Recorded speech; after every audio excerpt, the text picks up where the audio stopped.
সুপ্রিয় সুধী, নমস্কার।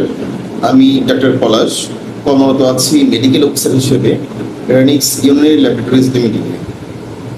আজ আমি কথা বলবো খুব কমন একটা সমস্যা, সেটা হচ্ছে পাইলস। পাইলস কি, কেন হয় এবং যাদের পাইলস রয়েছে তারা ঘরোয়াভাবে কিভাবে এই পাইলসের যন্ত্রণা থেকে নিজেকে রেহাই দিতে পারেন। তো চলুন জেনে নেওয়া যাক প্রথমেই পাইলস কি। পাইলসকে আমাদের মেডিকেল ভাষায় হ্যামোরয়েডও বলা হয়ে থাকে। মলদ্বার বা মলদ্বারের চারপাশ ফুলে যায়, মলত্যাগের সময় রক্ত বের হয়, প্রচণ্ড ব্যথা হয়, চুলকানো হয়, জ্বালা যন্ত্রণা হয়। এটা হচ্ছে পাইলসের লক্ষণ। তো এই পাইলস কেন হয়? পাইলস হওয়ার জন্য অনেক কারণ রয়েছে। এর মধ্যে বেশ কিছু কারণ হচ্ছে আমাদের নিজেদের সৃষ্ট কারণ। যেমন দীর্ঘক্ষণ আমরা একসাথে বসে থাকি, আর দীর্ঘক্ষণ একসাথে বসে থাকায় মলদ্বারের যে চারপাশের রক্তনালীগুলোতে প্রচণ্ড চাপ পড়ে, এবং চাপ পড়ে হচ্ছে সঠিকভাবে মলদ্বারের রক্তনালীগুলো রক্ত সঞ্চালন এবং প্রসারণ করতে পারে না বলেই পাইলস হতে পারে।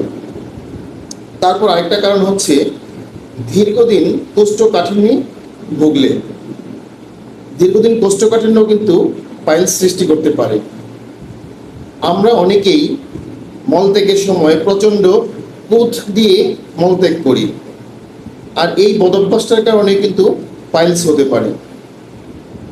অনেক সময় দেখা যায় যে অনেকের বাথরুমে 15-20 মিনিট বসে থাকার অভ্যাস রয়েছে। এই যে একটা বদভ্যাস, যে দীর্ঘক্ষণ বাথরুমে বসে থাকা, এটার জন্য কিন্তু পাইলস হতে পারে। আরেকটা কারণ হচ্ছে গর্ভাবস্থা বা অধিক স্থূলতার জন্য কিন্তু পাইলস হয়। পাইলস সাধারণত দুই প্রকারের হয়ে থাকে। একটা হচ্ছে অভ্যন্তরীণ পাইলস, আর একটা হচ্ছে বাহ্যিক পাইলস। অভ্যন্তরীণ পাইলস থাকে মলদ্বারের ভিতরে।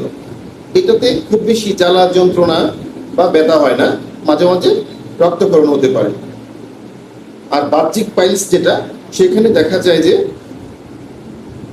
মলদ্বারটা ফুলে যায়, ফেটে যায়, রক্ত বের হয়, জ্বালা যন্ত্রণা হয়, চুলকায়, ব্যথা হয়। এগুলো হচ্ছে বাহ্যিক পাইলসের লক্ষণ।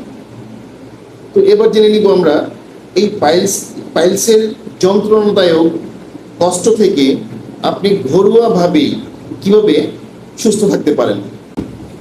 পাইলসের কিছু ঘরোয়া চিকিৎসা রয়েছে, যা আমরা চাইলেই নিজেরাই নিজেদের চিকিৎসা করতে পারি, কোনো ডাক্তারের কাছে না যেয়েও। আর এই ঘরোয়া চিকিৎসাগুলো নিলে কিন্তু পাইলসের যন্ত্রণা থেকে নিজেকে অনেকটাই মুক্ত রাখা যায়। তো চলুন, প্রথমেই আমরা যেটা করব সেটা হচ্ছে সিটোজ বাথ।